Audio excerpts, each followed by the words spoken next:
스피콜세이프 스피콜세이프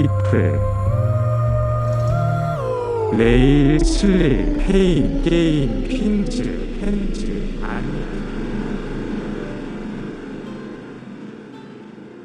In this game, players must collect and build decks of magical cards, each with their own unique spells. The spells are wildly powerful and can have a variety of effects, from summoning powerful creatures to altering the very fabric of reality. However, the rules governing how the spells can be used are complex and often contradictory, making it difficult for players to predict the outcomes of their actions. As players collect more and more powerful spells, they must carefully construct their decks to maximize their effectiveness. But the sheer variety of spells available makes this a daunting task, and players must constantly adapt to the ever-changing battlefield. The game is further complicated by the presence of powerful magic artifacts that can be collected and used to give players an edge in battle. However, these artifacts are rare and coveted, and players must fight tooth and nail to obtain them. As the game progresses, players must navigate the complex and often illogical rules of magic to outmaneuver their opponents and emerge victorious. But with the stakes so high and the rules so convoluted, anything can happen in this thrilling game of magical combat.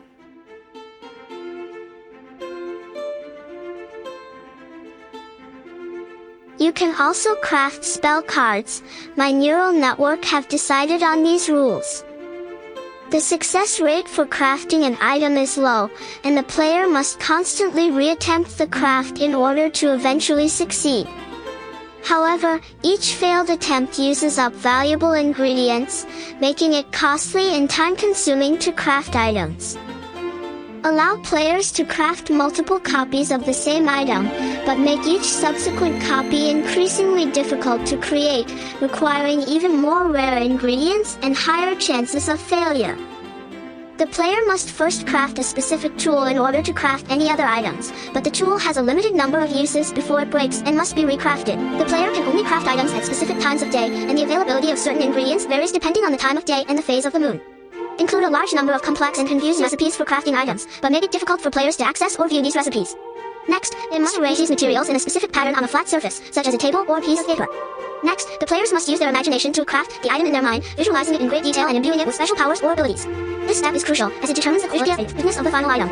Once the players have completed this mental crafting process, they must then physically construct the item using only their hands and the materials they have collected. This can be a challenge.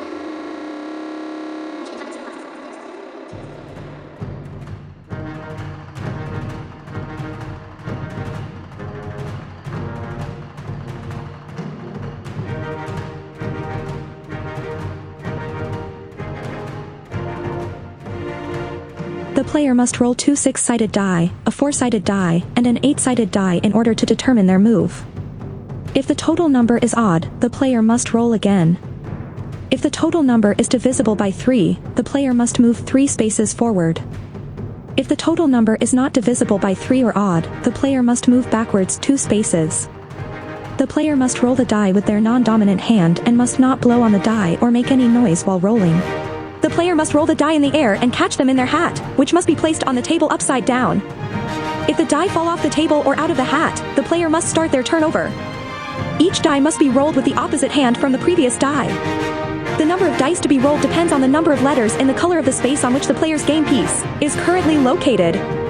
If the player successfully rolls the die according to these rules, they may move their game piece according to the total number of spots on the die.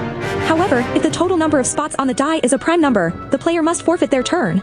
If the total of the dice rolls is greater than 15, the player must divide the total by the number of dice rolled and use the remainder as the final score. For example, if the player rolls a total of 19 with 5 dice, the final score would be 4. 19 divided by 5 is 3 with a remainder of 4. Calculate the combined gravitational force of all the die on the board. Use the direction of this gravitational force to determine the direction in which each die should be rolled. Repeat this process for each die on the board until all have been rolled. Calculate the gravitational force on the die using the equation F equals G asterisk M1 asterisk M2 slasher squared, where F is the gravitational force, G is the gravitational constant, M1 and M2 are the masses of the die and the Earth, respectively, and R is the distance between the center of the die and the center of the Earth. If the gravitational force on the die is less than 1 Newton, re-roll the die. If any die land on top of another, use the laws of physics to determine how they will interact and settle. Consult a certified gravitologist to verify the accuracy of the roll. Accuracy. I apologize if I came across as blunt. As a language model, my responses are based on the input I receive and are intended to provide helpful and accurate information. I don't have the ability to control the tone or manner of my responses. Is there something specific you would like to know or discuss? I'm here to help in any way I can.